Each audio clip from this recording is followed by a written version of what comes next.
Senator Ricketts. Thank you. Thank you to all of our panelists for being here today. Communist China is trying to dominate AI.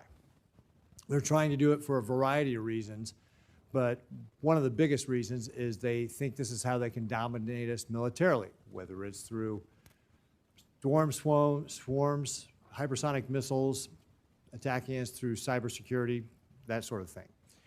And semiconductor manufacturing equipment, or SMEs, is the ultimate choke point in this competition. Many people are familiar with the amazing lithography machines, EUV and DUV, for printing features on chips. Yet SMEs is much more than that.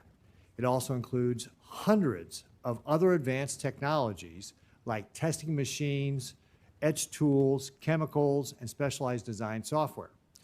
Chips, models, and applications all flow downstream from this hardware. Despite pouring billions of dollars into domestic SME initiatives, Beijing still hasn't indigenized these highly complex technologies. That's why if you are going to control one part of the semiconductor supply chain, it should be the SMEs. Mr. Feith, do you agree that export controls on SMEs are the most effective way to leverage the limits of the PLA on its AI capabilities? Yes, Senator. Thanks for your leadership on that. The Trump administration pioneered using export controls on SMEs to blunt China's chip ambitions. Key allies eventually followed, but our lead has dangerous gaps, and those still remain. The controls are narrow and less restrictive, and they have loopholes. Foreign companies are backfilling the Chinese market with critical dual-use tools. This harms American workers, risks our compute lead, and fundamentally undermines our collective national security. As has been mentioned before, and thank the ranking member for mentioning it as well, I introduced the Match Act with Senator Kim. Not only, in addition, I'll throw out Senator Risch and Senator Schumer are also co-sponsors on that bill as well. And I would encourage this committee, as the ranking member did, to do a markup on this bill so that we can move on this as quickly as possible. Our bill prioritizes diplomacy first, giving the state and commerce departments a clear window to negotiate with allied governments and get the alignment, but it also establishes a firm deadline. If our partners refuse to align, the U.S. must must act to stop allied firms from weaponizing this technology and giving it to our adversaries like Beijing. Mr. Feith, do you agree that weaker allied export and servicing standards on choke points for SMEs create an unacceptable vulnerability in our strategy contain China's AI ambitions?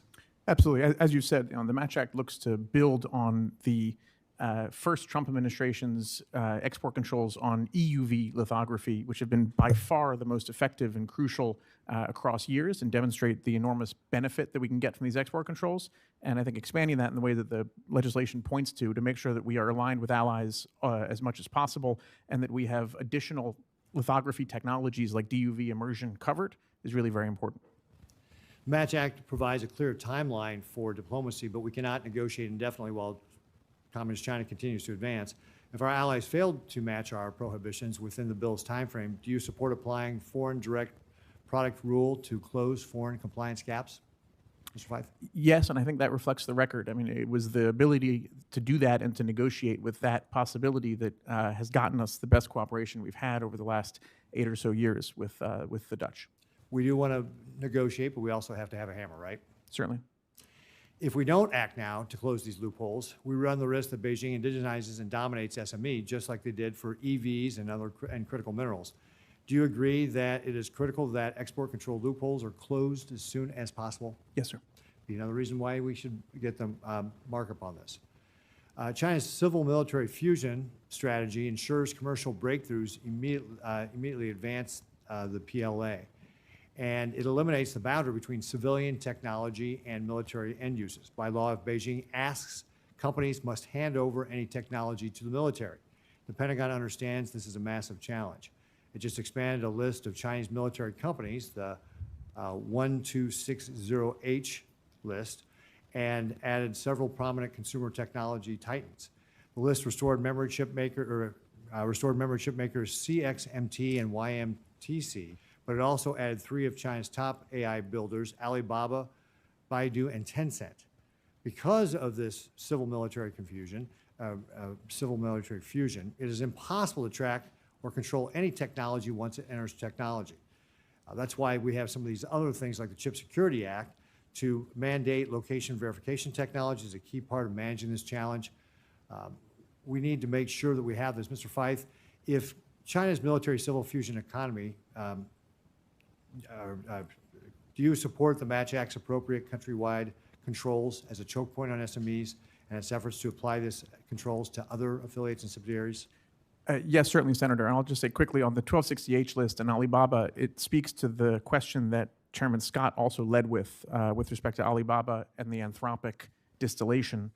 Having them identified as military-affiliated companies, given military civil fusion, is very important. And we've got export control rules that come into play with that designation that are also valuable.